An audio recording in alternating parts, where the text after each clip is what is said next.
வாழ்த்து பாரோரு போற்று பாராளும் தேவன் என்று பிறந்து விட்டாரே. ஏரோது நடுங்க எருசலேம் கலங்க யூதரின் ராஜா என்று பிறந்து விட்டாரே.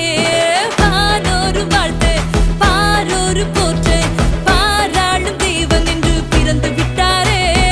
ஏரோது நடுங்க எருசலேம் கலங்க யூதரின் ராஜா என்று பிறந்து விட்டாரே. கிழக்கினிலே விண்மீனை அன்று கண்டாரே, விண்மீனை கண்டதினால் பயணம் கொண்டாரே. கிழக்கினிலே விண்மீனை அன்று கண்டாரே, விண்மீனை கண்டதினால் பயணம் கொண்டாரே. விண்மீனும் வழி நடத்த தொடர்ந்து சென்றாரே, அரண்மனையை கண்டதினால் அங்கு சென்றாரே. விண்மீனும் வழி நடத்த தொடர்ந்து சென்றாரே, அரண்மனையை கண்டதினால் அங்கு சென்றாரே.